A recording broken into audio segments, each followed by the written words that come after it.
Go ahead.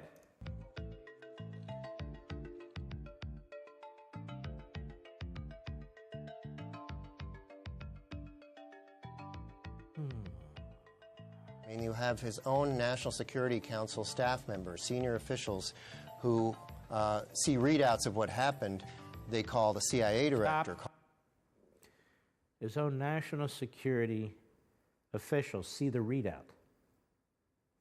He doesn't mention that the National Security Advisor, who is the director of the National Security Council, and the Deputy National Security Advisor, who's the Deputy Director of the National Security Council, are in the meeting and denying that anything untoward took place. They're in the meeting.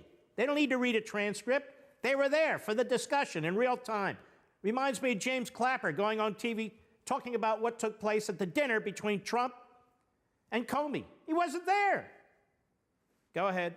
Call the NSA chief to warn them, look, something happened in this meeting with the Russians we need to tell you about. This is in part because they're alarmed and concerned about the blowback. These are agencies, the CIA, that would be directly communicating or dealing with this foreign partner, and they would be most concerned about that relationship going south.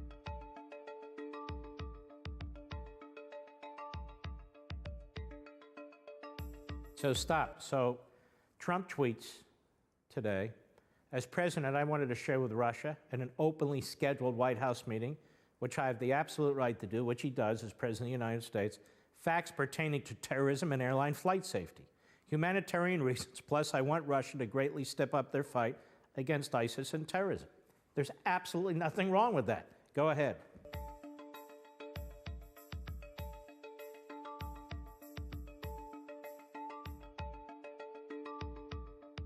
Stop. I've been asking Director Comey and others from the beginning of my administration to find the leakers in the intelligence community. This is a big deal, this leaking. It is a big deal because they're leaking intelligence that the President of the United States apparently doesn't even have. Go ahead.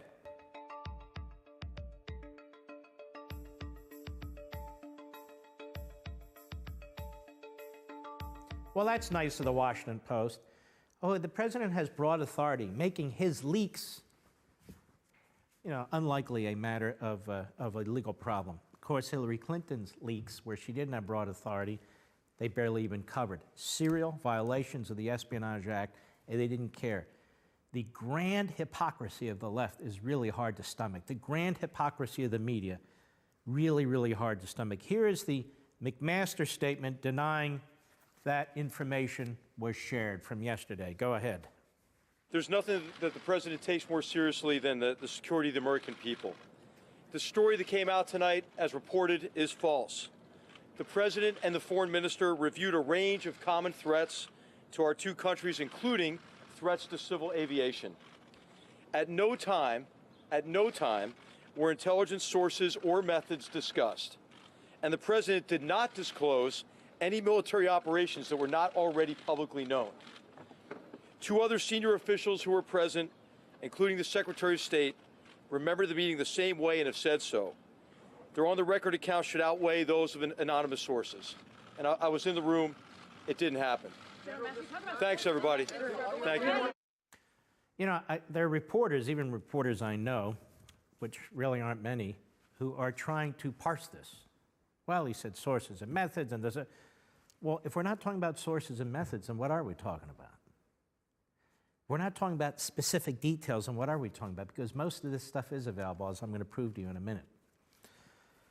Secretary of State, during President Trump's meeting with Foreign Minister Lavrov, a broad range of subjects were discussed, among which were common efforts and threats regarding counterterrorism, Tillerson told reporters yesterday evening. During that exchange, the nature of specific threats were discussed, but they did not discuss sources, methods, or military operations. The Deputy National Security Advisor for Strategy, Dina Powell, also attended the meeting. She said the story is false. The story is false, which is what McMaster said. The president only discussed the common threats that both countries faced. Okay, what's the problem?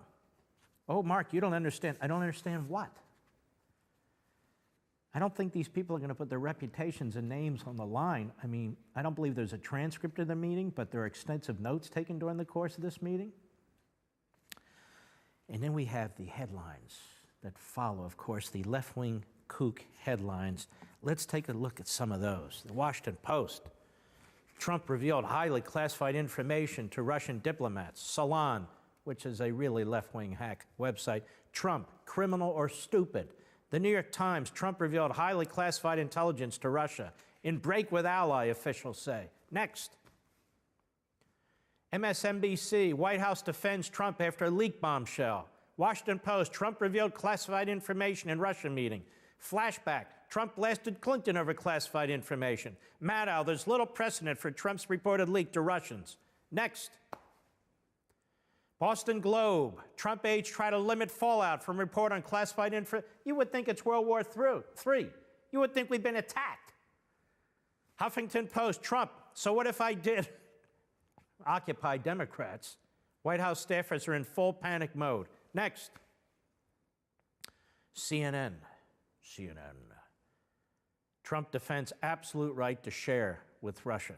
Latest crisis gives voice to a question whispered in D.C. Is Trump up to the job? Saliza, intelligence slip-up may be straw that breaks the camel's back. Psaki, yes, the hack that worked for Obama. Trump is destroying the trust of our allies.